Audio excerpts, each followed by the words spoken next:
One. Hello, ladies and gentlemen. Wipe the spittle off your throats from having to wait so long for this discussion. For our Keiju Combat continuation double feature episode, where we are continuing our discussion on the 2016 film. What was it again, Dane? Could you remind me? It was Shin Godzilla from 2016, and it was one of the many reboots of the Godzilla franchise, even within Toho themselves, not even counting American Godzilla. So, because Toho has rebooted Godzilla quite a number of times. 3 times. Yeah, well, this is the third reboot of the franchise, and this is the first original Japanese film since Godzilla Final Wars in 2004, so it was kind of a big deal.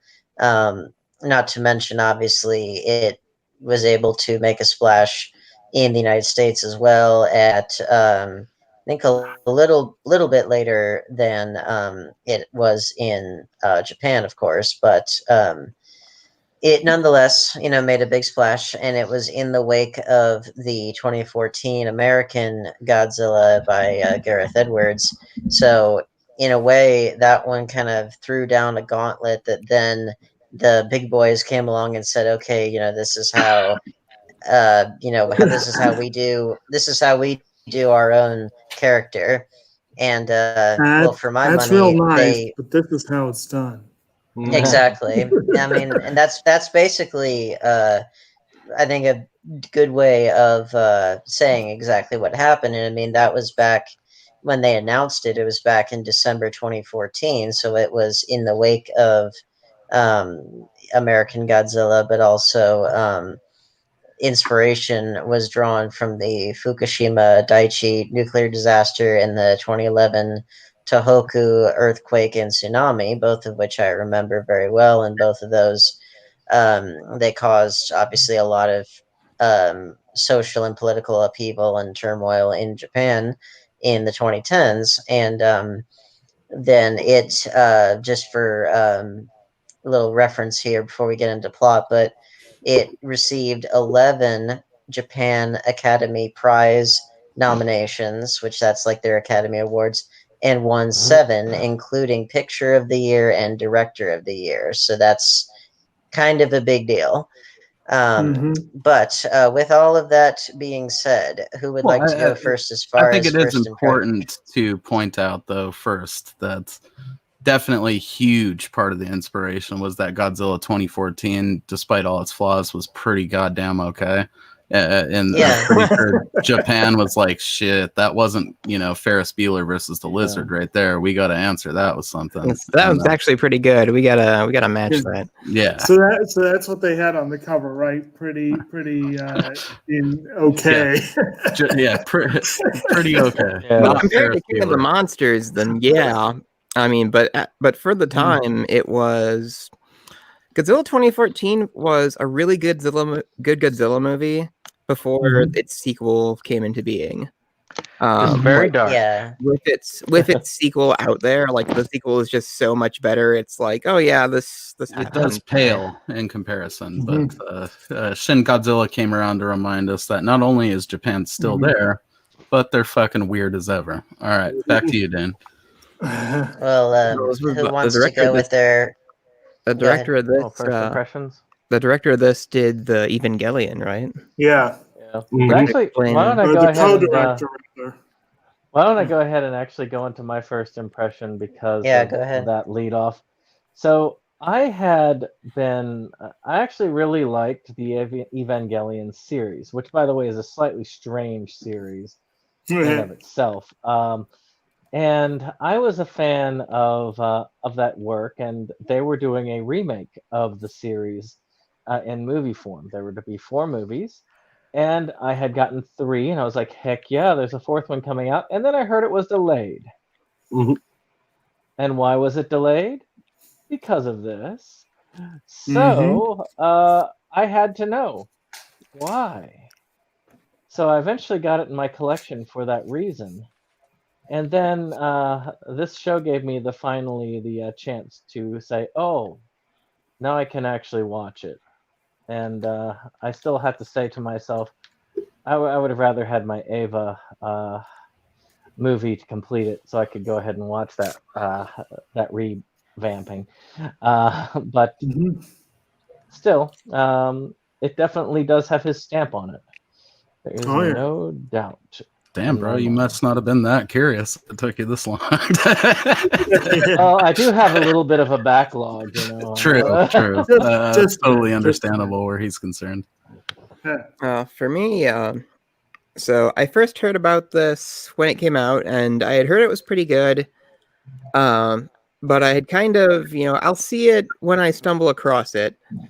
And I think I saw it for the first time in 2018 when I found a used copy pretty cheap. And I remember, well, my impression of it is kind of the same as it was when I watched it this time, which it feels very long, to put it politely. It has some of the best destruction of any Godzilla movie. It probably has the best destruction out of the entire franchise. You just don't get very much of it. But my opinion on this movie is pretty positive. I mean, I like it. It's a good movie. It's not a movie that you just want to like kick back and watch, though. Like you have to be in the mood for this. This is not a Gamera. It's a chore. It's a chore you're happy to undertake, but it is kind of a chore, actually. It is. It's like deciding to sit back and watch like a serious movie, because it is a very serious movie. Right. But in a lot of ways, Well, not I too. guess They're that's poking a why I lot of loved fun it at so the much. franchise too. But we'll get to that. But they're mostly poking fun at how inefficient their government is sometimes. Oh yeah. I also and government in general. I also heard from down the lines, since I am a reviewer, hearing others be like, "Yeah, you gotta go see it." And I'm like, "Yeah, I'll just wait for it to come the disc." And I'll see it eventually. Yeah. Well, and I was actually on a podcast episode talking about this movie before, with Special Mark Productions, another podcaster here in Wisconsin. So if you get a chance, go on their Patreon and check the episode out. A fellow cheesehead, eh? So this is I'm gonna take a bite of that sharp cheddar right there. And well, my see, half of this is like watching a Chinese New Year. So to me, Godzilla slide into Tokyo with all them boats and shit like that, like a snake, and then realizing that he's just mutating. Oh, I feel you. I get what you're saying. Oh yeah. And then the second half is like Kick-Ass, so I mean, a lot of what they brought to this film was a lot of what their government politics were like at the time. And I think it was, when we talked about it, they definitely, at the time that 2016 was happening, they were kind of talking about the political stuff that was happening at that point in time too. Well, and historically in Japan, since the post-war era began, it was still, but definitely at the time, it's a scathing indictment of that shit. Correct. So not only was this an answer to the 2014 Godzilla, this was kind of a statement to their government as well. So that's what we packs a punch too, man. For sure. Yep. So, but we can talk about that later. But I love the fact that you get to see all these tanks that swivel and shit to make the military shit look fucking that's funny. awesome. In here, I mean, you don't get the pellets like you get in the older Godzilla films that make it look like, okay, they just stuck a plastic tank on the thing and they just melted the fucker, you know. So. You shut your mouth. But I like the fact that every single military vehicle actually looked pretty cool, you know. And I mean, you got to see a little bit of a military look at, you know, some of the happenings. I mean, you saw all these people all these people from the different, you know, factions. Like you got your military, you got your government people, you got your higher ups, you got your people who are working as secretaries. You know, you got to see a lot of the people that you didn't normally see. You know. Mm-hmm. In these big ass meeting rooms, and here again you get people working together somewhat, because when they agree to something, they all just stand up and be and it's like when they agree to something in these meetings, they're like all standing up with each other like military fashion, you know. So I don't think that they ever had any major disagreement overall, but it was the fact that even when they were all in agreement, it just took so darn long diplomatically. Yeah. There's some subtle humor to a lot of that stuff, which we will unravel. Yeah, which, and keep in mind that that's the Japanese government. And if you were to have done the same thing with our government, multiply that by like 100. In terms of like inefficiencies and different agencies jumping over each other. I think it would have been different inefficiencies. Like in this one, it's, you know, okay, you know, we need to have a meeting on this. It's like, you're in a meeting right now. Why don't you just start talking about this? It's like, this meeting is closed. Let's all adjourn to the other room. Everybody get up, walk out. That's also very, that's a very uniquely, specifically Japanese, but more broadly, but they have more committees broadly, to decide on committees that decide on committees. Yeah. That's right. This calls for immediate discussion. Yeah, that's how it is. Yeah. Well, no, it's not. Well, it is, but it's like, it's got a different flavor because in Japan, but also in a lot of East Asian cultures in general, you'll find that there's a lot of deference to elders and needing to try to be cooperative of sorts, perhaps even at the expense of trying to take that kind of decisive action, and so that it's in this case it's rooted in very specific Japanese precedents that they would have had. Yeah.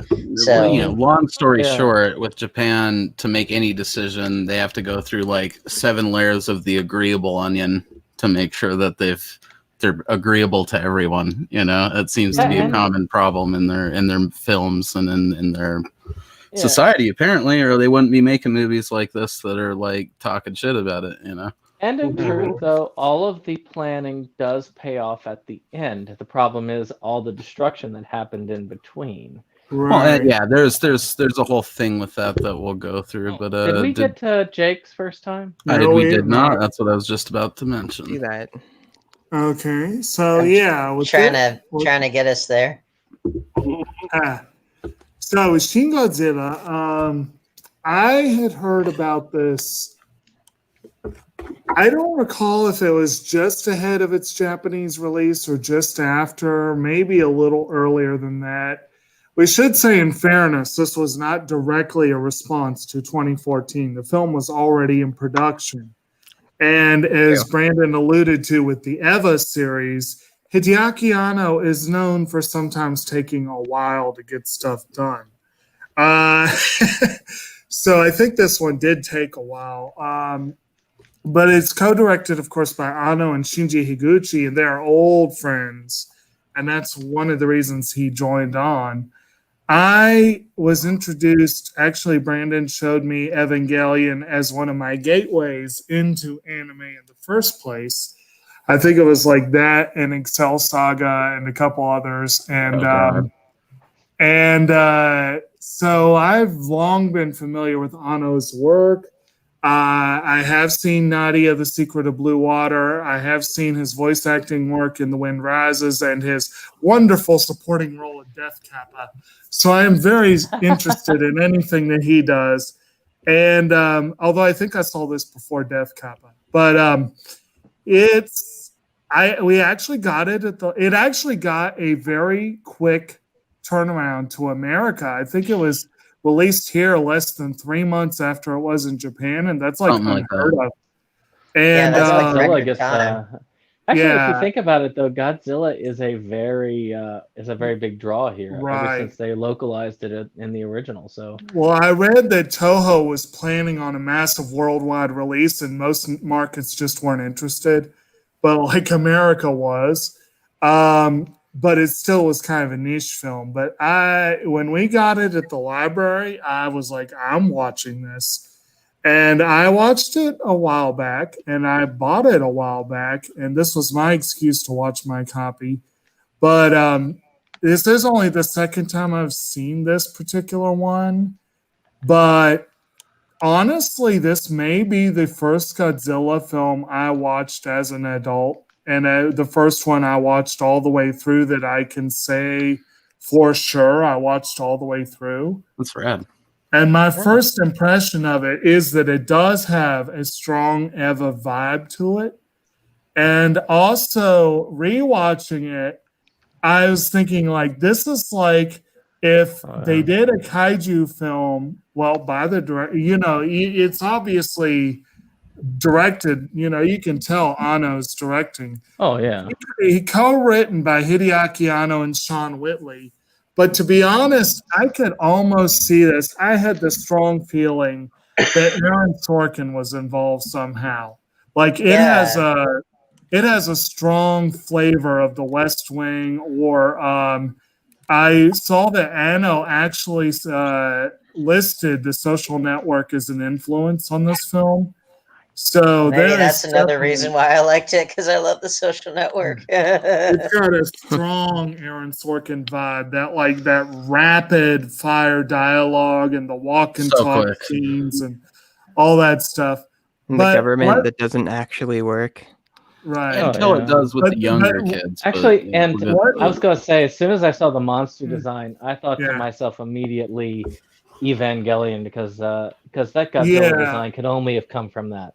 And when you think about that, actually, when you first see it, when it first comes up from the sea, it's off-putting. It's like, really? We've been watching this like really gritty, down and dirty, like this is how government really works.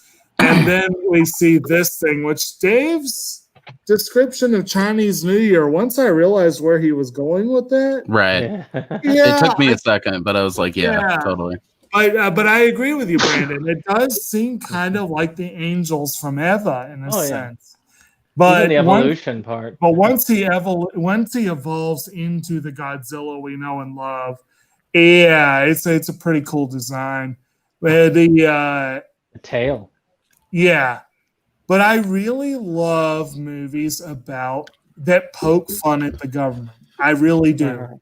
And I like them at the right times, They can get tiresome, but they can. But if they do it like this one did, where it's really clearly like some degree of satire and criticism and things like that. That leads me into my first time. So I saw this. I think I told this before, but I saw this film in theaters, 2016. It was like a 2-night event. You could decide. Oh, it was great. You could decide to go and see it either in English or in Japanese. Obviously the English subtitles or English dub. I saw it in Japanese, and I was quite frankly blown away by it, because I had not really. Well, I was so glad that I saw a real, Japanese Godzilla film that was brand new. in the theater and everything. Mhm. But I also, generally speaking, I'm in the same camp as most people, which is that I would rather see Godzilla fight another monster, because almost all of the time the human characters are really tangential to the story and they kind of slow it down. Except here, this was like the first time I can recall actually caring about the human characters, and a good benchmark for that sort of thing is whenever you're dealing with anything that has some kind of supernatural elements or something, anything out of the realm of the possible. The question I always ask myself is, even if there were no giant monsters, or if it's like a superhero movie, if there were no powers or nothing like Mhm. that, would I still want to watch a movie about this person or these people?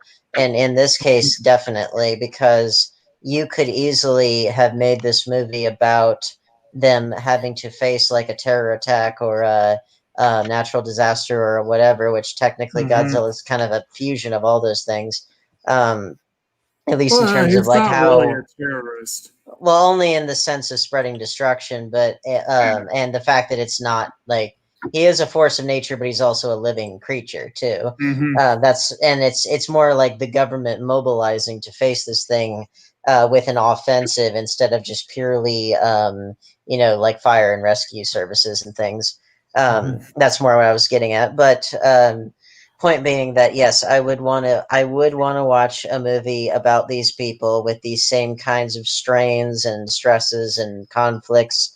Um, and so I think that's a milestone for the Godzilla series, number one, but also number two, I really did appreciate the governmental, satire slash critique aspects, which were very pertinent to Japan, but also I think you could extend that to any large government in general. Like I think, like I said before, if you did that with America, it would be different kinds of inefficiencies, and different kinds of critiques, but they were universal enough, even in the West, to really translate very well. And politics generally is something that has a hard time translating overseas, but in this case, it really worked. And then I I think don't know. the I comparison, think there are universalities that work in any situation.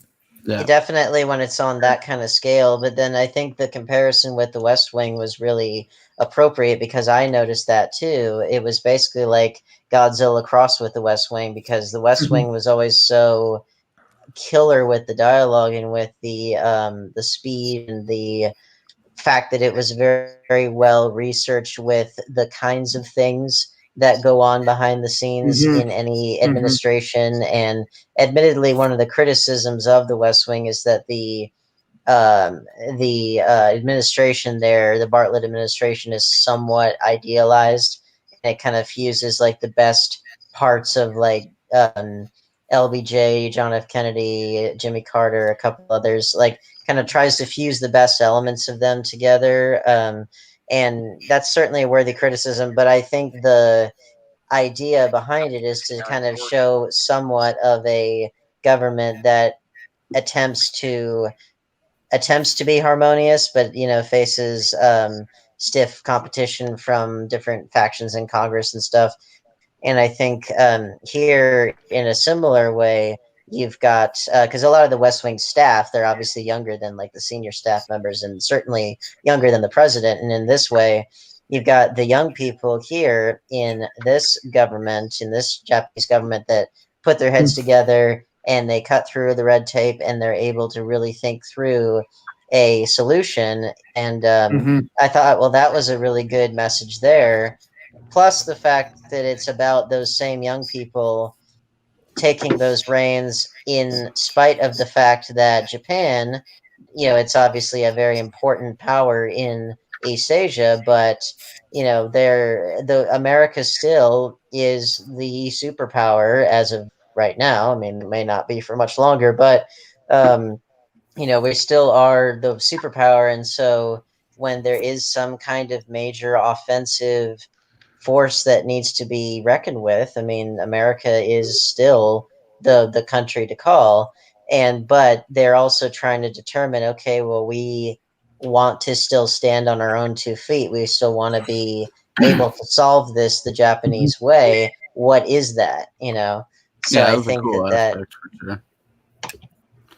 I'm just going to state for the record that I despise the West Wing for the damage it's done to our political system in how it's given but people you haven't a watched the completely- show. Hey, we got to be careful with that West Wing Oh, shit. Last it's time it done given- swallowed several kaiju in this bitch. I'm just saying. Well, it's given several people like serious misconceptions about how governments actually work, and how things are actually accomplished, and you can actually see repercussions of it in current politics. I'm just reminded of that great moment in Ernest Saves Christmas. Is this how government really works? Yeah. I mean, If you think about it, the whole of it, when you're trying to do the government thing, yes, when you have an authoritarian government, you do have a lot of quick decision making that plays a part, which does help. But the problem with that is, well, you also can end up with an authoritarian dictator, which is where sometimes 90% of the time, when you've got something like that, a democratic government like that tends to be the best bet for the people. So, but you can't react quickly either. So it's kind of a give and take. It is, and that is one thing that. Go ahead. I'm not saying that the way that the points that were made earlier about how it's a similar system, it's similar problems, but how exactly did you guys phrase it? Well, only in the sense that if such a thing were to... In terms of dysfunction, there's a different type of dysfunction like in our government, but I think that's what I think the concept of dysfunction carries over. Our government could act quicker that's what I in was that sense trying because the powers of the presidency allow for deployment within 30 days. Yeah. Well, that's start a war with any country they want for 30 days. That's what I was trying to get at, is that the ineffectivenesses that would be on display would not necessarily be militarily expressed, because, like you said, the president is commander in chief and has perhaps too much power relative to what he should have, and is explicitly constitutionally granted. But the point being that as commander in chief, that is part of the duty, is being the head of the military in that respect, and can deploy those kinds of offensive forces relatively quickly if needed. But there's a lot more in the way of kind of circular thinking and committee and this and that. So that there is still dysfunction, but you're right as far as like it wouldn't be necessarily militarily. It would be more in terms of like if it's something that Congress has to vote on, or if it's something that has to be filtered through the bureaucracy or something. In this, you get the sense that the prime minister doesn't necessarily have, like, everyone defers to the prime minister, but they keep having to ask all the way up the chain of command every time they want to do something.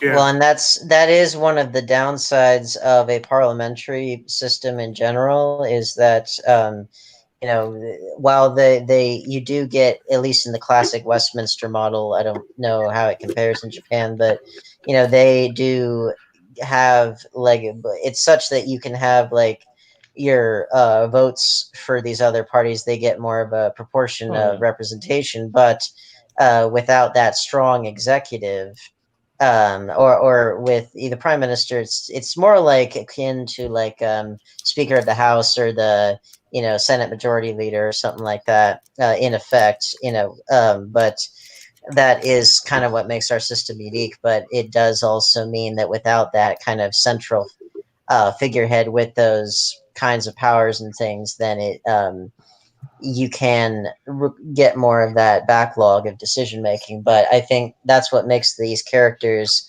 that have to kind of put their heads down and think of these new ways to address these problems that the older generations are kind of befuddled by, that's why it's, I think, kind of inspiring in that somewhat of Aaron Sorkian kind of way, and especially in The Social Network, which is all about young people coming together to create something world changing, and of course all the infighting and stuff that comes from that. But that's still a very Aaron Sorkian idea of people coming from these really out there places and being able to do something world changing. And I think you can definitely see that on display here, especially because this Godzilla is much different than any of the other ones we've seen, because he goes through several different forms. And speaking of offensive actions, Brandon, have we heard your friggin' first thoughts? Yeah. Oh yeah, we did. Yeah, we did. And, yeah. Now, I mean, before we discuss the entire film, before I've been allowed to do that, I will just say, I think I went through the 5 stages of proper, processing of Shin Godzilla when I first saw it, because there is abject horror, confusion, you know what I mean, kind of fascination, acceptance, and then I guess just euphoria once you see him blow off that fucking gigantic atomic breath that just actually ruins Tokyo. He gets a lot of fucking credit for destroying Tokyo, but he did 3/4 of the bitch this time, okay? Like, that's more than he's ever done in the past. He's been getting some stacked numbers in the past, and this time he actually did it. So I mean, and he did it in ways we've never seen, like with his, like, the part everybody kind of laughed at, the part where he's not like standing fully on 2 legs, like his neck is dragging. That took me by surprise when I saw that in the theater, and everybody made fun of his googly eyes except for me. Like, to me, when I saw those, they kind of freaked me out, because I was like, I've never seen eyes like that. I hadn't seen that, and it really kind of freaked me out. And then even when he's able to stand on 2 legs, he's a little bit more like what we would expect, except he looks very jagged and very, like, actually scary, craggy, with his teeth and that craggy. Yeah. But then they don't stop there. His mouth is able to open an obscenely, wide amount to shoot his atomic like a snake, breath. And then his bottom jaw splits, which is and he's able to shoot out of his tail, and I'm like, holy shit! This Godzilla can evolve and adapt like that, and it's like, man, we've never seen that. And that's probably a good round table portion to go on about, like, what are all your guys' thoughts on the design? Yeah, why not? I actually, when I first saw it, I thought it was weird, because I was like, oh, it looks like there's another monster in here. I wonder when Godzilla's going to come up, because it looks so different. I thought it was a different monster. Yeah, that was just like a predecessor. Like, this is what's going to happen before Godzilla comes out. So Mo, you're the one to ask, I think. Is this something that you've seen before, an evolving Godzilla, or? Well, I mean, we've seen Godzilla sort of change with, like, the whole Heisei thing, where he becomes more of a nuclear reactor. Dustin knows what I'm talking about, where he's like meltdown Godzilla. We kind of got that before King of the Monsters. Yeah, we've seen Godzilla change from movie to movie, but not really very much within the same movie. Sense. I mean, we, like Mo said, we got Burning Godzilla, who was getting steadily more powerful as the movie progresses. His whole joint was that he fought creatures that changed forms through the whole thing. So this actually is like the first time, as far as I'm aware, unless they did it in some anime thing or something, where Godzilla actually, like, evolves forms, Yeah, and you really can't count the friggin' I mean, I've heard people try to argue that the Zilla movie counts because, like, he lays eggs or something. I wouldn't say that. That's a baby, dude. That's not the same thing. It's just a little baby. Yeah, that's not totally mutating in form. Which, like, when that version of when the early version of Godzilla first shows up in this, like, I recognized it as Godzilla pretty quickly. I mean, I'd seen the cover of the Blu-ray, so I knew what he would become. So it it didn't freak me out as much as it did other people. Well, it's more so the eyes, I thought the eyes looked like my salamander's eyes. So they look dead as fuck. I loved it. It didn't really. The eyes didn't really freak me out. It's like, oh, these are just like fish eyes. Okay. Yeah. Yeah.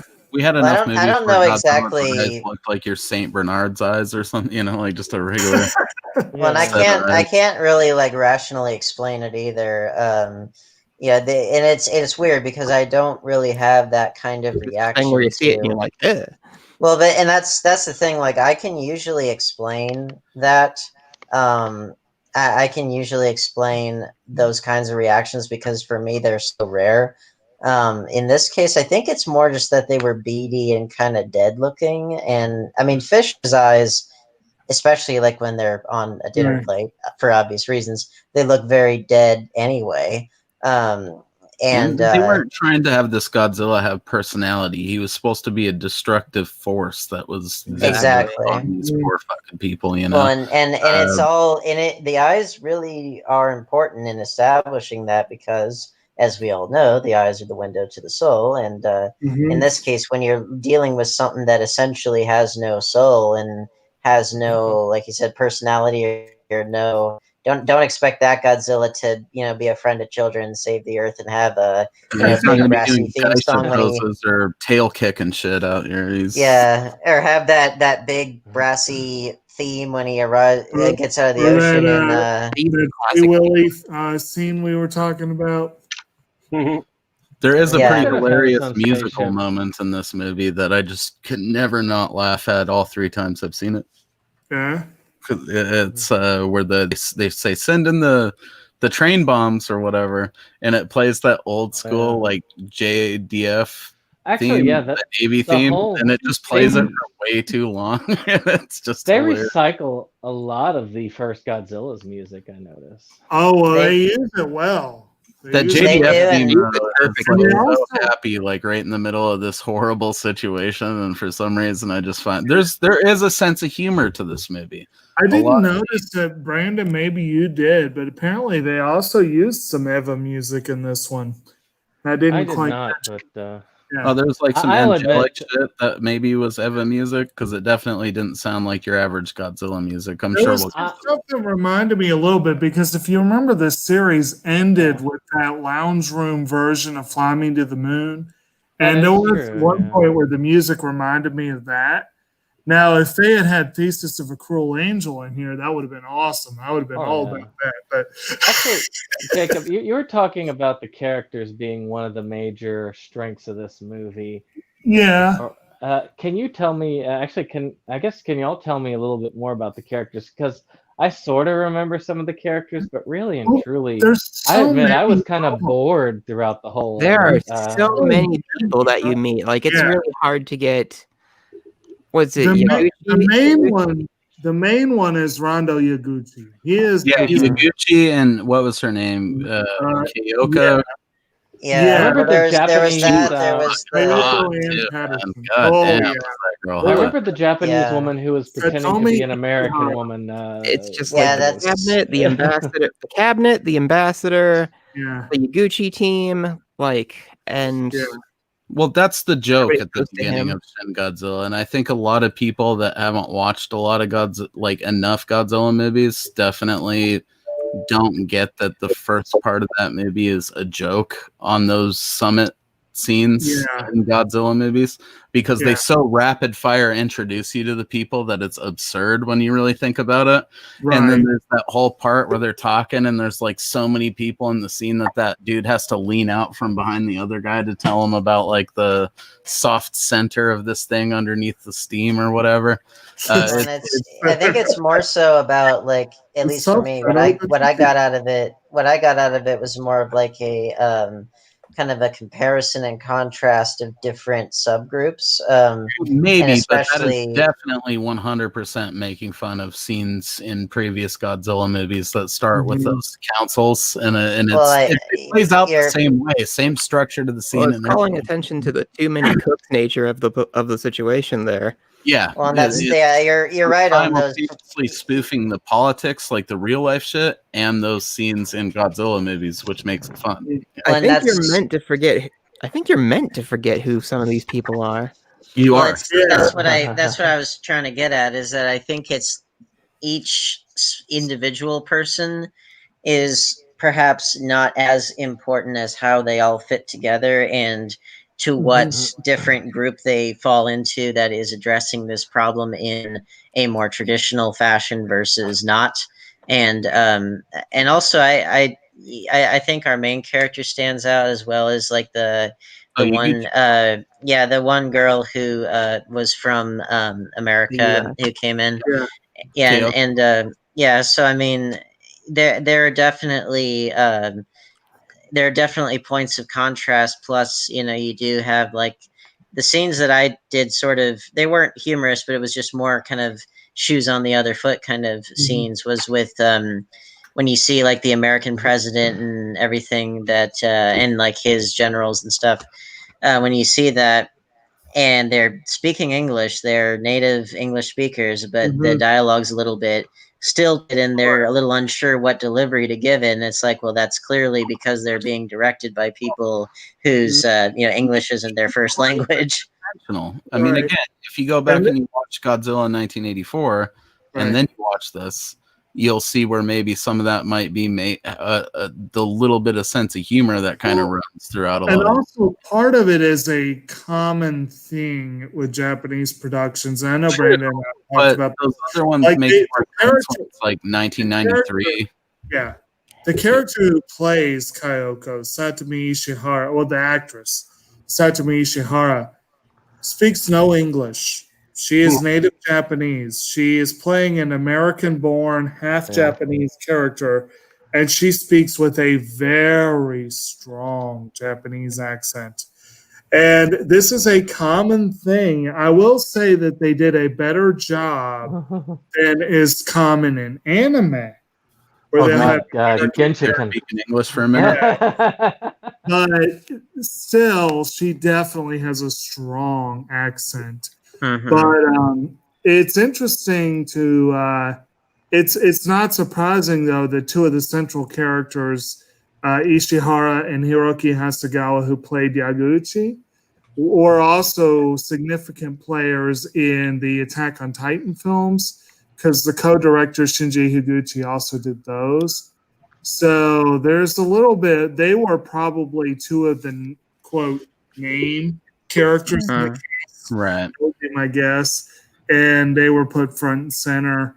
Most of the cast really does run together, although the chief of staff is played by Jun Kunimura, who was in Kill Bill, among other things. So I really like the dude that was the replacement prime minister. I thought he gave a powerful performance there, and he was interesting. You brought up an interesting thing, because one thing that did stick out to me when I watched this was that every now and again you would have these characters kind of speak like an English sentence or an English phrase or something, and I was like, why is that? And I know that the one person, well, again, because she was, from the United States, but also you would see that with some of the native Japanese people doing that as well. And apparently, this is something I didn't know, but apparently it is a thing in Japanese language and culture, like when they don't have a word that perfectly sums something up, they'll have they'll be able to kind of say the English equivalent, and it's more so about like the Japanese word for it, but it just means borrowed foreign words. But or they're able to get the meaning out there via like context or the kind of the emotion of it or whatever, and that's why you could probably get like a literal translation of like, say, Spider-Man, but it's not the same as Spider-Man. It's that's got some feeling to it. Right. Well, it's a common thing, and again, anyone that watches much at all with anime and whatever, it's a common thing for them to randomly insert English words into songs and things like yes. that. And sometimes, Any but anime I've ever watched, the opening. Yeah, any anime I've ever watched, at least the ones that made it over to America, they tended to like G Gundam especially. You know, they would just throw in random English words and sentences, and I'm like, all right. Now, we, of course, in this one, we kind of did the opposite because we call this Shin Godzilla, which is basically the original title. Apparently, they sent it to international markets with a different title, like Godzilla Reawaken. I can't remember exactly what it was. Yeah, let me look it up. Like, it wasn't bad, but Shin Godzilla just has a ring to it. Yeah, well, Shin Godzilla does have a ring to it, but it also has a meaning to it because Shin is a word that has a lot of meanings. It can mean new, it can mean real, it can mean God. Yes. I mean, all of those are good for this. Yeah, well, it's like perfect or well realized. Right. I'm trying to look up what the other titles were because I remembered that also that they had trotted out. There was some other, which actually is very quickly says Robert Rath from ZAM argued that Shin Godzilla is a satire of Japanese politics, which is absolutely right. But I'm trying to look up what the other title would have been because I thought it was like I thought it was like something kind of cliche like Godzilla Resurrection or something. Yeah, that's like the one that I remember. Godzilla Revived or something. Godzilla Resurgence. Resurgence. Yes, that's right. That's I was just well, that worked out so well for Independence Day that very same year. And that was part of the reason why they kept the title, probably was so there would be less confusion. But yeah, Brandy, you were trying to say something? I was just gonna say I hadn't heard from Dave for a while. What have been your thoughts so far? Well, we never heard from any of you guys up top, I don't think, about your general thoughts on the damn design of the Godzilla. Oh, yeah, well, I mean, the Chinese dragon look of the Godzilla. I mean, I thought it was kind of clunky. To be honest, I feel like the design should have been a little bit better or a little bit more creative. It's a land fish. She said it had like feet like a lungfish not long before that, bro. Yeah. I liked the final form of Godzilla. And I liked when you got in there and you looked at it and you saw the tail and they were like looked like humanoid creatures, and there was almost like there was a mutated humanoid that was a part of this Godzilla creature. At the end, that still has me puzzled. That's I think it was, according to one of the discussions that was on the disc, Matt Frank coming back again to haunt us. They actually discussed like one of the scientists at the beginning falling in and becoming part of the creature. But again, I'm not 100% certain about it. Does that make sense? It just kind of There's not a lot about this movie that leaves for certainty, and I'll admit there were a lot of parts of this movie I was nodding off. I think it's not like it, but yeah. I think really what it comes down to is if you like that kind of political satire angle, or if you don't, because like it's not going to be Godzilla versus Megalon or anything. That's got to be like in my head what you're prepared for. That's the other thing. Well, in my head, for like one and the other. What in my head that I remembered when, especially not for it to be 2 hours long too, because I understand it and I know where it's going for it and I can say it's good for it, but it doesn't necessarily make for an enjoyable movie either. It works very well, and I still agree with you. Well, apparently Western critics is looking at the critical consensus. Apparently, that Japanese critics gave it pretty wide acclaim, and then Western critics gave it some mixed reviews because its long scenes, confusing dialogue, overcrowded characters and subplots. So I mean that's not a unheard of opinion when it comes to I this. think a lot of Western critics are So- probably just like, dang, this feels too close to home. Well, I think it's basically taking the same jokes and critiques and saying we don't necessarily think that you're getting it, so we're going to make sure that you get it. So we're going to drag it out as long as humanly possible to make sure even the least intelligent of you gets what we're doing. I got what they were doing within the first 10 minutes of the film. Well, keep in it's, mind that non-American films that are expected to at least somewhat play in America, they tend not to place a lot of faith in the audience's intelligence, and our American film studios don't put a lot of faith in the audience's intelligence, and for well, good this one reason. didn't either. Exactly. And this one isn't an American film. That's This my one- point. That's my point, is that they know the American audience a little too well. I mean, Well, yeah, They're they're obviously basically trying separating to. men from the boys in the first while of the movie. Okay, because if you watch the franchise and also you enjoy that type of shit, I guess. But even aside from that, if you've seen enough of those scenes in Godzilla movies, the first like 40 minutes of the movie is fucking hilarious. You know, because it's all this red tape and people talking up the totem pole and all this bullshit before you even get to the goddamn monster. Right. And I laugh every time I watch it because I'm sure Dustin knows what I'm talking about. It happens in those movies. You know, let's have a summit for a summit and then a summit. Right. Let's adjourn this meeting and reconvene a new meeting. You know, Right. and it's like they're obviously in the same room. They just all switch tables. It's like Time splices. And the cool thing about this is it manages to make fun of that, but at the same time talk about the serious implications of that. But before we move into all that fun stuff, Dustin, were you able to share your thoughts on like the overall Godzilla design for this movie?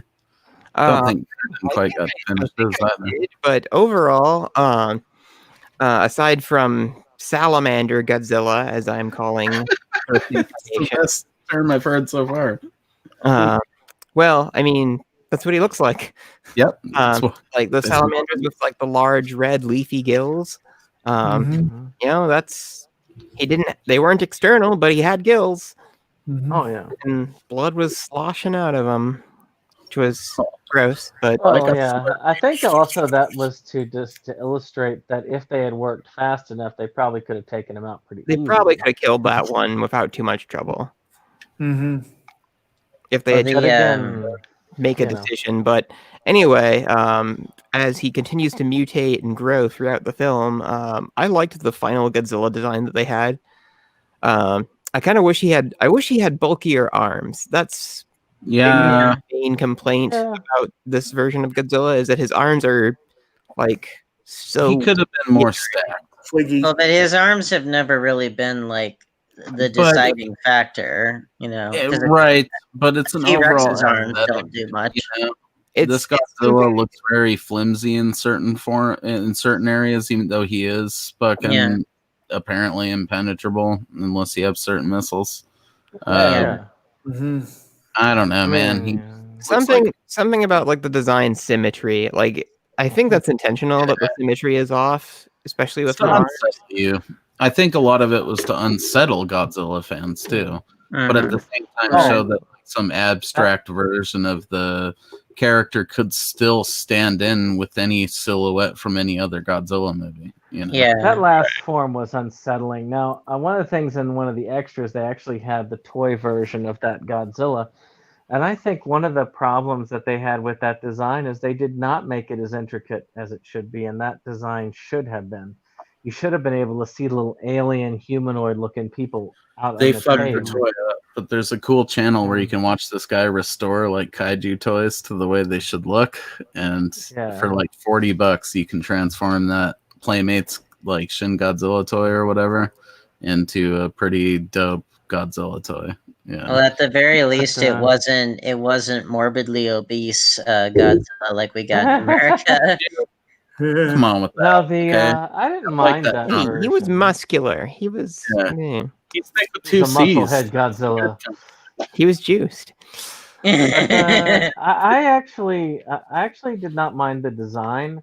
Again, the plot I can understand. Again, it's not something that bothers me in whole. I mean, again, I loved the ending where they're sitting there talking about a 3-year plan because they're waiting and they're saying Godzilla's going to be He's gonna thawing thaw in out. 3 years. So we got a plan.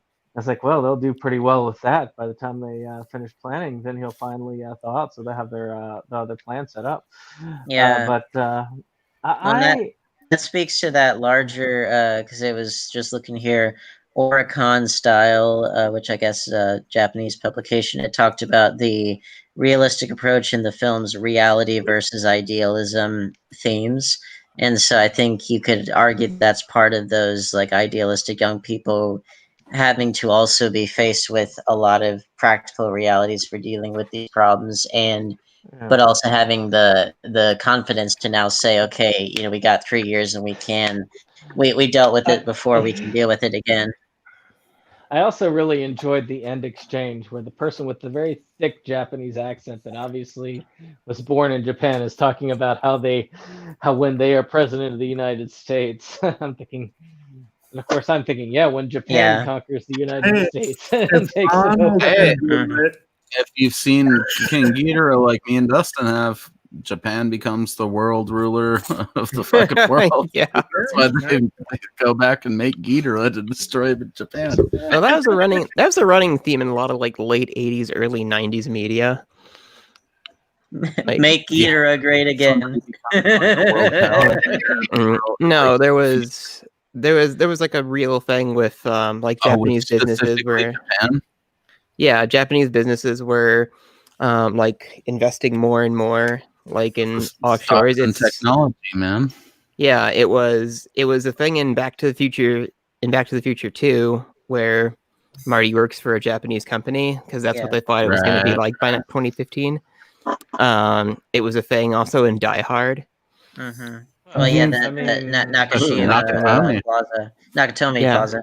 Japanese not were only making that, almost everything at that time, and hey, fuck it. There's worse countries that could rule the world. Okay? And they're making quality products, so that's not Well, that's exactly it. It was more. If I can get bentos at the train station and check into a love hotel, I'm good, bro. Well, and that was the joke in Back to the Future Part 3 with 1955 Doc Brown. Going like, no wonder the circuitry failed. It says made in Japan. What are you talking about, Doc? All the best stuff is made in Japan. Unbelievable. Really? Yeah, it's like, well, because again, that's not like shocked. He's just kind of like, huh. Well, yeah, it's one of those things where it just tells you that, and that was like a 30-year gap there, but it's like, that just tells you how quickly things can turn around. And I mean, Japan is still a tech giant in the world, and yet they are very behind in many ways with certain things technology-wise. It's very weird. Like they still do flip phones in Japan. Well, we still have those here, but smartphones.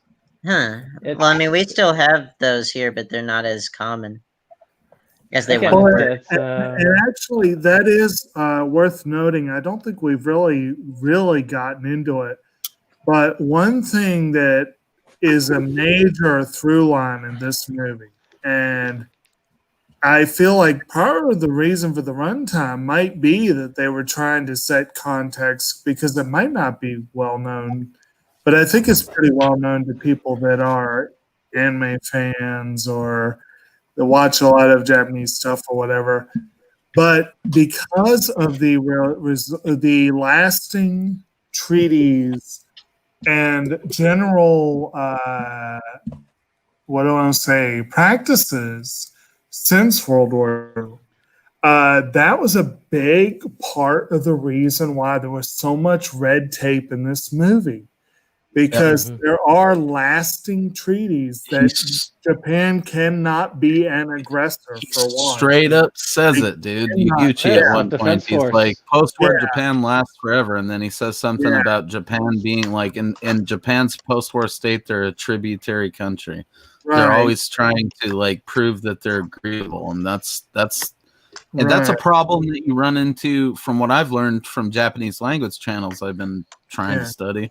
You run into with just Japanese people. Like you could ask a Japanese person if he has any pets, and he might say something to you like, "Maybe my cat is dead." Yeah, because he just doesn't want to tell you that he doesn't have any pets, but he'll tell you that he had a pet, but maybe it's dead. Well, and that, that is that's fucking weird. But that's ingrained in their culture, you know. It's true. So, I mean, that's a big what they're doing in Shin Godzilla is pretty actually revolutionary when you think about that, going against all that. Yeah, and saying that young people should take the reins and actually cut through the red tape and get shit done. That's exactly it. But also that you're right. That is very much a part of in Japan, but I think again a lot of East Asian cultures is that they tend to be less direct than we are and tend to talk around. They're very proud. Yeah. You know, so they're going to sit there and say, maybe my cat is dead. You know, like they don't want to tell you. I'm not even talking much about that, although that's a big part of it.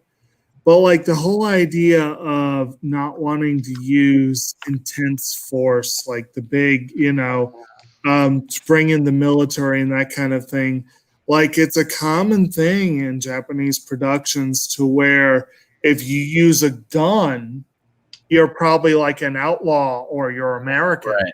Yeah, exactly. That's just not even a thing. And so here, like, mobilizing the military is seen as just being this really unpalatable option. I mean, it's not in the culture. I mean, one of my favorite series, You're Under Arrest, which is one that you can get most of, but the first season is kind of out of print. But the series involves these Japanese traffic cops that are slightly more action-packed than probably Japanese traffic cops. But they use like a sandbag gun and stuff like that. But there is one that has not been published here that is like a one-off called You're Under Arrest, No Mercy. And if you get a chance at looking at it, you should. Where the two main characters of You're Under Arrest go to the United States and they work with American equivalents. I think I've shown you this, Jacob. And they're like given guns and they're like shooting. It's like, oh, this guy is speeding. So they're taking shotguns and shooting it at the tires and basically aiming it. And everything can be solved with guns because it's America. Yeah. Sadly, that's probably not inaccurate. So especially these days. It's still it's a great series. That's really enjoyable. The series itself. That one is just more of a fun critique of just what Japanese individuals think of Americans overall in the American justice system. And probably even today, it's more of an apt critique than it used to be. But well, it's Reno 911, man. One of my brothers was a big fan of that. Oh my god, it was a really good series overall. I mean, as far as that, I mean, I know Jake has seen most of You're Under Arrest, and he could probably attest that it's a good series. I've seen a lot of it. I would not say I've seen most. Definitely. Did you see that one that I was telling you about? I don't think I have. No Mercy. It's hilarious because they're like using actual shotguns and like machine guns in LA because that's how it is. We use bazookas, machine guns, and all that in our regular traffic. We'll be discussing Cowboy Bebop, where there's a lot of guns used there, but it's a strongly Western vibe series. Oh god, I can't wait. Heavily from the West with that one, and that's probably the only thing I've been anticipating more than the Gamera set is the Cowboy Bebop discussion. And that's probably it's a show that's known to have been more popular in the U.S. than it was in Japan. So Well, I that mean, might there, A list of drinks from Cowboy Bebop that I'm gonna make while. I mean, there are a lot of things that there's like that is most definitely more Western derived. And I mean, generally speaking, America has always been a gun culture, and and that's part of why, like, in America, we can't get enough of first-person shooters, but in Japan, they can't get enough of like fantasy RPGs. And what was that Arrogant Worm song? Wouldn't it be great if everyone has a gun? Is that what was that the title? Oddly enough, dude, I've watched like a 6-pack of kaiju flicks over the last few days, and this is the only one I've watched, I think, where nobody brandishes a gun at any point. Did Gamera have a gun in it? Actually, well, Did Gamera had a gun? Yeah. Actually, I was gonna say they did have guns in their military. I remember there was that one scene where they were almost going to shoot at Godzilla, and then they had to stand down. And then they came back, and then they did shoot. But by the time they did start shooting at him, it didn't really make any difference. Yeah, most other kaiju flicks guns are like prominently featured at some point, where there's like the dudes that run up and start shooting at something, Have we wrapped the plot yet? Well, the way that they don't even kill. Okay, so they don't kill Godzilla in that they just contain him for a while by freezing him. Yeah, they freeze him. Which Until that's they shoot him kind into of space. Yeah, we didn't really get into plot or kaiju action, unfortunately. I was going to try to steer it towards that at some point. This doesn't really have a plot per se, so much as Godzilla appears and they have to figure out how to deal with him as Godzilla adapts to everything they do. It's basically your standard Godzilla plot, except that the way they deal with it, with all the political West Wing type shit that we've talked about, is like the difference. They showcase that a lot more. One could say that their way of destroying Godzilla was actually in the planning stages all along throughout the film, because they were talking about that freezing thing early on. It's just, and they were working on it for the whole thing. So one could make an argument that yes, the way that they did the government, it delayed things, and yes, people died, but at the same time, it did succeed. That method of bureaucracy did succeed in the end. Well, yeah, it's the whole juxtaposition of it, right? Like these guys, these kids, or not kids, there were several of them that were adults, but the younger generation of people, when they set up their little task force, they got a lot more answers a lot quickly. But at the end of the day, it all boiled down to everybody working together anyways. Oh, yeah. They still did the committee thing. They still did things in a democratic fashion. And they were able to get it done. Because if you're if you juxtapose it really with, say with the American system, a lot of people might look at that and say, well, this is why we're better, because our president could have ordered the stuff right away. But at the same time, if you want a truly representative democracy, there is a give and take. Because in a truly representative democracy, where you have like a whole bunch of like, let's say you have like 40 or 50 different individual parties in the government, they're going to bicker. So to get a true representation, you're going to have to deal with a lower or slower decision, because they're not all going to agree.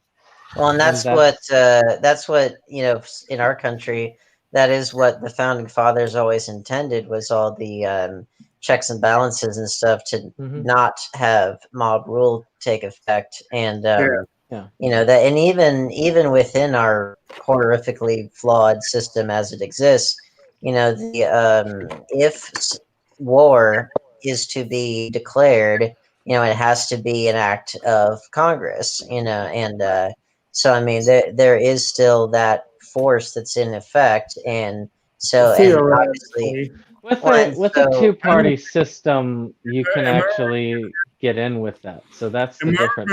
Correctly that we haven't declared war since Korea. Well, we haven't declared war for a while because the president There you can go to war without us for up to 30 days, which is where it gets. Speaking of Yeah. all-out destruction, Oh yeah, what do Congress you can guys think ignore of it that, too. They you know, won't. the actual Godzilla shit. this And Godzilla. we do have to admit, This has that even though Godzilla did lay waste, even though Godzilla did lay waste, I don't know about that thesis, but I do know about that scene where that's big old. like I said earlier in the episode, this has some of the best Godzilla destruction action in any of the Yeah, Godzilla that movies. salamander going down that canal at the beginning is pretty dope, where it's like pushing the boats out tsunami style. Like yeah. that's clearly supposed to be some parallel imagery there, you know. well, what I was going to say is, like, even though Godzilla essentially laid waste to 3 wards in Tokyo and did some serious damage probably to several others, that's a whole lot less in the end than what would have happened if the Americans had dropped a nuke. Yeah, because that Oh, plan yeah. was They definitely That pulled. plan was crazy. Yeah. Actually, So- though, this Godzilla did less damage than the Godzilla in the original film, because the original Did he? Godzilla did destroy pretty much all of Tokyo. All of Tokyo was burning. But was it all of Tokyo? Did you see how much though? fire How there many was words in did they that mention? scene, though? Wow. Like, holy crap. Yeah, and Tokyo back then was a very Yeah. different Tokyo. Yeah, it was a little smaller. Like, I'm sure 3 wards in Tokyo then would have been half the city. Yeah. I mean, No, let's I'll just get to admit- the nitty gritty of this here, okay? Because we're here to talk about kaiju combat, damn it. Right. And the kaiju combat in this thing was definitely Godzilla getting like pretty much just tanking everything the entire time as he's wobbling around and like slurping over things at first, and then he eventually becomes actual Godzilla and then just starts like crushing So- shit, you know. Right. So where do yeah. you what do you- think it? In terms Go of ahead. favorites, I think my favorite is definitely the atomic breath reveal. Oh, for fuck's sake, yeah. it was that Cool. great. Like it It starts was just very like organic. belching smoke, and then that ignites, and then it eventually focuses into the beam. Yeah. Like And that it's was almost like he so caught cool. the fucking cloud on fire when he Yeah. blew it down into the thing, and it's just that is the most devastating Godzilla has ever been, for sure. And being able to Yeah. being able to shoot the beam from his spine too, which he's never Yeah. been able to do before. Like holy shit! Like Not gonna lie, 2/3 of the way through that, it seemed a bit ridiculous to me because I just have a hard time believing he could accurately aim it like that. They said he had radar or something, and it's like, okay, fucking, you know, Something well, that you could was tell one of something those. was dropped on him Sort from of above. like a You motion could tell something was sensor. dropped on him from above, and he was just kind of shooting randomly into the air. I was Like, gonna you know, say he's not exactly discriminating too much. No, I he don't was think. definitely angling them as you watch the fight proceed, and it's Oh, just I mean, like to get all the bombs, fine, because whatever. he got each and every one. So he. I'm just saying, had to have a done lot of some us have aiming. complained about the movie being over long, and we could have shaved a good 15 minutes off of it if we had just, you know, cut out some of the spine lasers. A Talk little bit about- of I them. think Dropping 90 from the minutes cloud. would have been Highlight for perfect. me. I loved that part. I think Yeah, the I love most, that too. along with, I guess, along with the little surprise that hey, his tail can shoot the beam too. Yeah. That was cool. See, the wrecked. spine lasers to me seemed like Gratuitous. they just took it a little too far. Yeah, Sure. like I could have believed it once or twice. It being an animal, you know what I mean? But he was like expertly knocking them down later, pretty much. Yeah. What was it, like Okay. 5 sorties of fucking drones that he knocked out of the sky? Come on. Tail Come on, bro. laser's good. Yeah. Spine laser's bad. Well, he Yeah. shoots out like a grid of lasers. I mean, he was Mhm. gonna, point that in the general direction, and Yeah, you're gonna hit him. I was Yeah, gonna it's say I pretty thought weird Godzilla was tail. just kind of indiscriminate, just like destroy everything. Yeah, destroy all humans. I just think that they maybe could have shaved a little bit off of that. It was Well, super I think they rad. could've. Don't get me Fair wrong. I'm enough. not saying it wasn't rad because it was. Actually, Like, I think if the movie was like 90 minutes instead of that time, yes. cut several of the scenes you could easily get the point across just as well. Yeah. Get what character definition you needed, and still do as good a job. You could shave a good 20-30 minutes off of the political exposition and shit, and still have I think, the same impact, you know? I mean, I think that's kind of what makes the movie what it is and gives it that extra something that... It does, but I don't know that needs to be like... But you have to ask, but you have to ask, I guess, because...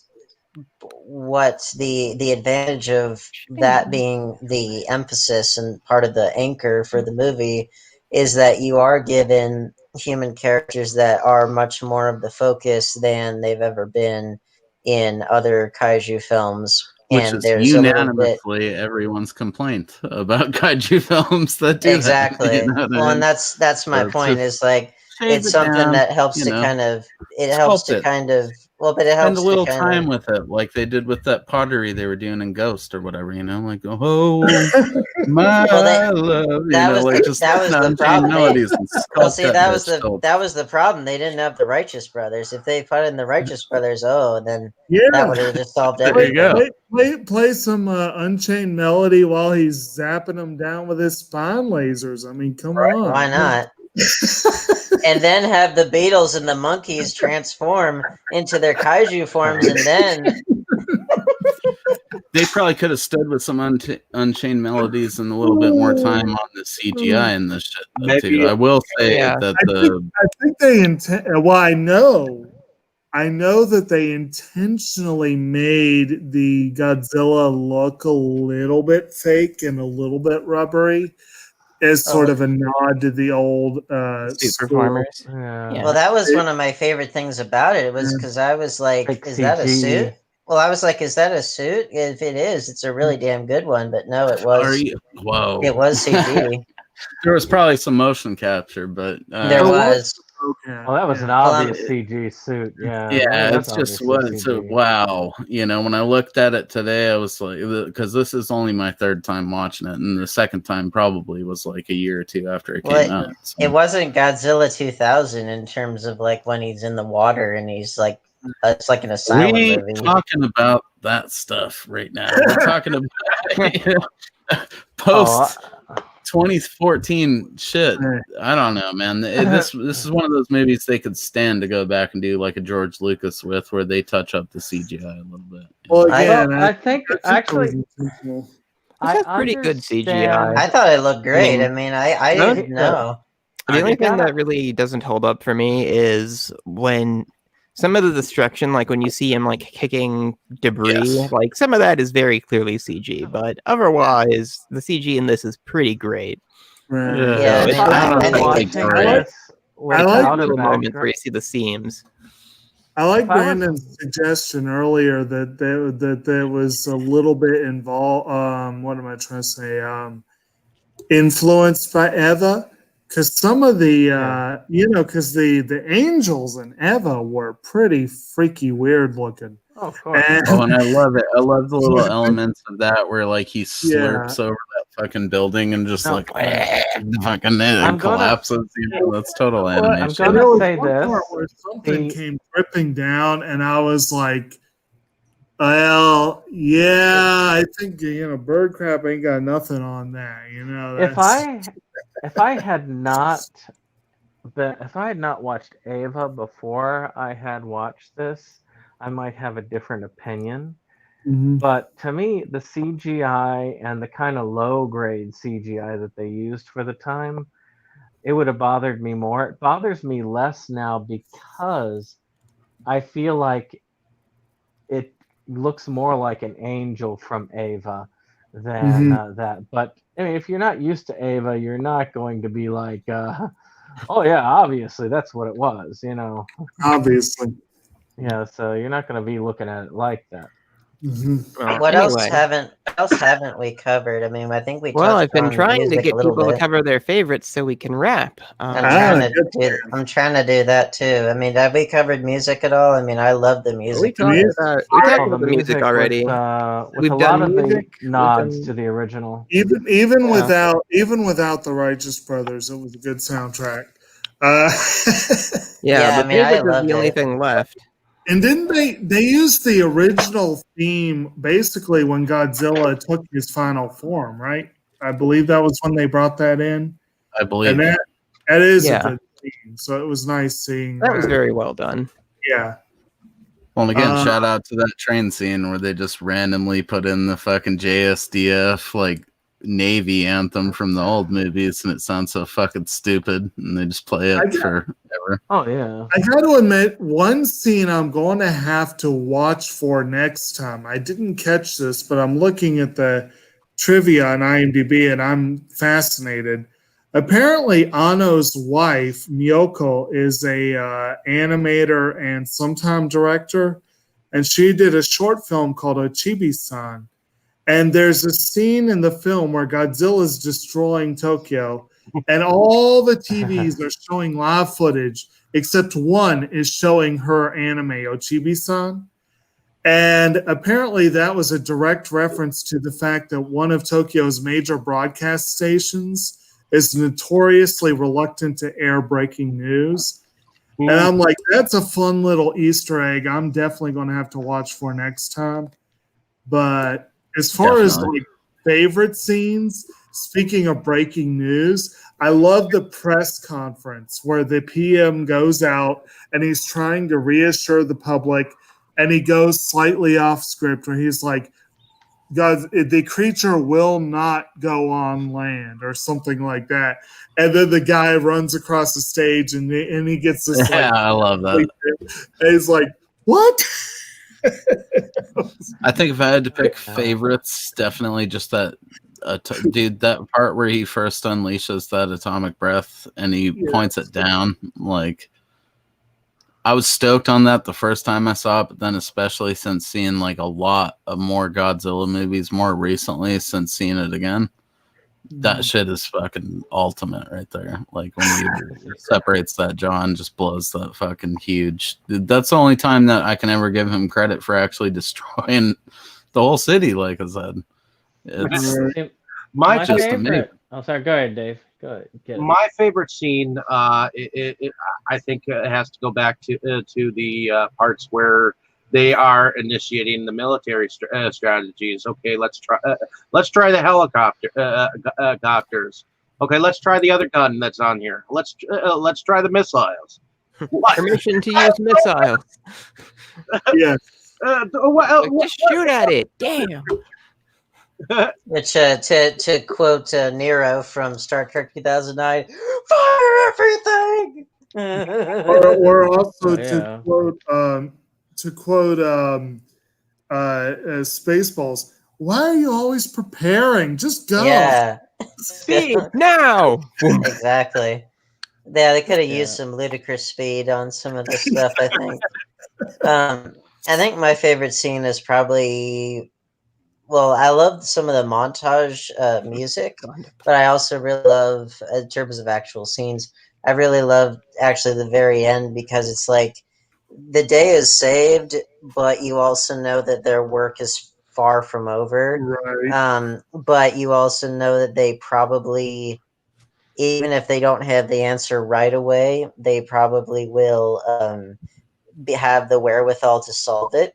And so, and then you also know that like whatever reveal they had for you in their planned sequel is fucking horrifying because they zoom up on that tail. Exactly. Yeah. But I just think that that's where mutating into humanoids. Oh, but that's like where the whole movie, I think, comes into focus. See, we could have got a Godzilla Cloverfield-esque thing where he's tromping along, just shedding like random, Cenobites that come and fuck you up in your house or something. Well, that or you could have done like the cliffhanger of 1998 Godzilla with the little asexually reproduced smaller ones that hatch from their eggs, and they never followed up on that. Well, they did follow up on that with the TV series, but the TV series was actually pretty good. So that's what I've heard.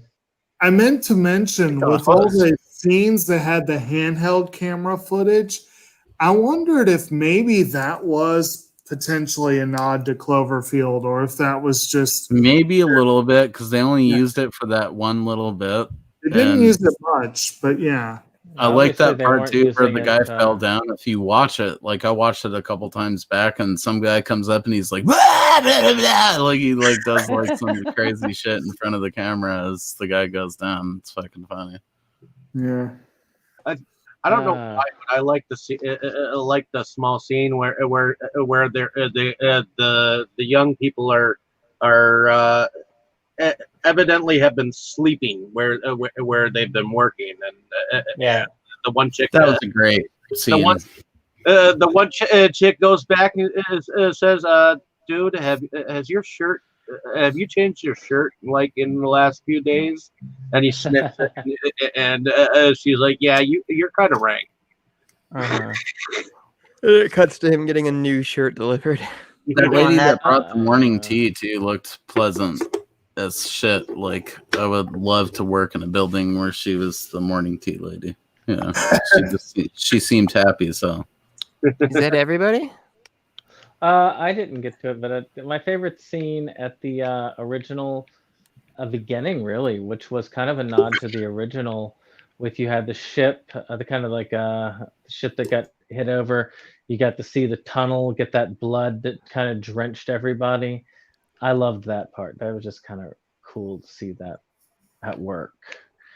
So I like that opening, because the opening really did have a creepiness to it that I didn't feel like permeated the rest of the film. So I was really kind of happy with that. Nice. Okay, cool. So Well, is that it? Do we want to wrap up? Yeah. So I'm going to go ahead and go first, since I am blacking out here. Uh-huh. So I'm Dustin, also known as the Crypt of Horrors. I'm a horror collector living here in Milwaukee, and I show off my horror pickups whenever I have pickups, which it's been a rough time for Rock and Ricky here. On my channel, The Crypt of Horrors, here on YouTube. I also have an Instagram, The Crypt of Horrors. So follow me for new content eventually when I can afford to buy stuff. Awesome. And I am Dane Kyle, aka Dane Damrung, on YouTube. I am on a YouTube channel called Indie Horror Film Creative, and I have been recently doing my complete Blu-ray collection video in several different parts because it's rather long. And I'm employing actual editing, which is unbelievable because I didn't have access to good editing programs before, but now I do. And doing that, I'm a filmmaker as well. And I'm trying to get some of my new film projects going. And yeah, just that's where you can find me. But anyway, yeah, I'm gonna say goodnight to everyone because I need to get to bed because I have a rather important interview tomorrow morning. But everybody have a good night. You too. Mostly. Definitely, I uploaded a collab I did with Brandon here, Septim Sim from Septim Sim versus the World, about our kaiju collections. So check that out. Also got like a pretty friggin' sweet Godzilla versus Biollante review that's gone up tonight. Now that I know Toho's not going to play nice, I can just use whatever footage from the movies I want. So that's pretty cool. That will be redirected, from my YouTube page, or I'll give it, the link to these guys to put in the comments. Also, yeah, just get out there and watch kaiju movies, man. There's lots of them. We didn't even scratch the surface with this kaiju month, so we can get back to it in a year or so. I'm sure it'll be fun. I'm definitely down, but just look into them for yourself. Go out there, enjoy them. Don't think that you lost out because you didn't get the Arrow set of the Gamera crap. Just buy the movies in the best set that you can get and enjoy watching kaiju stuff. So it's my message for you tonight. Cheers. The more you know. All right, Brandon, why don't you And Nice. what's up? Brandon, why don't you go ahead and do your spiel? Or is he gone? Well, I'm going to go ahead and go because I got to get going. I'm Kotobuki Jake. I'm the co-star on Septum Sin versus the World. We're on a little bit of a hiatus right now. Brandon will give you a little more info on that here in just a moment. But I also tend to hang out a lot on these channels, Delusions of Grandeur and Inside Movies Galore. Lots of fun, good times, and I have enjoyed talking about some kaiju. Oh, thank you. Brandon, can you hear me? No. He needs to take his mute off. Oh, sorry, I was on mute. I was going to Yeah. say basically to let Jake go first because since I have the next week's thing on there, I might as well go second to last. Good night, Jake. Night. Night. I am Septum Sin, a Septum Sin versus the World. We're kind of on a pseudo hiatus. We're doing some limited stuff. My webcam is kind of in storage. There's a video on our YouTube channel explaining the whole hiatus, what's going on. I'm not going to get into that. Of course, just as importantly, I work. Oh, what was that? But your wife's channel will be up and running again this weekend. Oh yeah, my wife's channel, Kim Creates Stuff, should be up and running in the near future. But we also, I also work with Inside Movies Galore with some collabs here and there, and I help run the schedule. And speaking of schedules, next month is going to be Free for All Fall. And I want to thank all of our voting people, which of course are the Facebook sites Animazing Collections Incorporated, Movie Collectors, Moe's Tavern, and Talk Movies with Us. If you get a chance on Facebook, check them out. They are good people. Hey, they've all participated avidly in this voting poll. So what we have here is we've got quite a interesting schedule coming up. For the pre-show on the 1st, we're going to be doing a collab with my channel actually, because we are going to still do our monthly anime review because I don't have to actually use a webcam for that. And the anime is going to be Cowboy Bebop, which is going to be we're going to be doing that discussion on the 31st, on that Monday. And we're going to follow it up with the pre-show on this channel for the Cowboy Bebop movie. But our first main show is going to be Jim Carrey's The Mask. Then on 9/8, we're going to have a pre-show of Wizards, a great animated film, and main show Battle Royale, a Japanese film which inspired tales such as The Hunger Games. So if you've heard about The Hunger Games, you'll definitely want to tune in with us on that channel at that time. Then on the 15th, we have Fire and Ice, paired with Meet the Feebles as our main show, which is Peter Jackson at his early work. Not quite Lord of the Rings. On the 22nd, we have Bad CGI Sharks as our pre-show. And of course, the main show, which by the way got the most votes out of all of y'all, like at least twice the amount of the second place, is The Goonies. So that's going to be a great end to our Free for All Fall. And of course, the end of the month is going to be Moe's birthday celebration. And for that, we're going to do a pairing of The Ballad of Cable Hugh and Lady Hawk. A lot of fun stuff.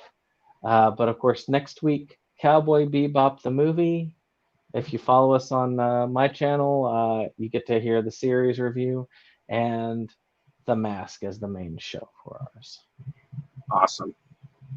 And my name is David Streggy, ladies and gentlemen. I am a founding father of Inside Movies Galore, so thank you for joining us on our adventure through films of all kinds, including those of giant monsters, as we're continuing this Kaiju combat session here. But I also moonlight under a different channel called Delusions of Grandeur. You can find movie reviews, pickup videos. I know I'm about to get ready to start videotaping the latest that I've gotten in the last couple of months. I've kind of backlogged on that, but you'll soon see some of that stuff show up. I know I have a couple of reviews that I have yet to get out. I finally got my room somewhat clean and somewhat organized, so now I can start searching for some of these movies that we have listed coming up. So, but in any case, thank you for listening. Have a great day, evening, or morning, wherever you are. I know I didn't really entirely speak too much on this one, as much as I'd have liked to, but that's okay. We have many more discussions ahead that I'll have fun with, and I hope you do too. So, thank you for listening. Have a great day, evening, and morning, wherever you are, and watch out for those footprints, because there might be one giant Godzilla monster standing in its wake. So, thank you, and enjoy your evening. Say goodnight, everyone.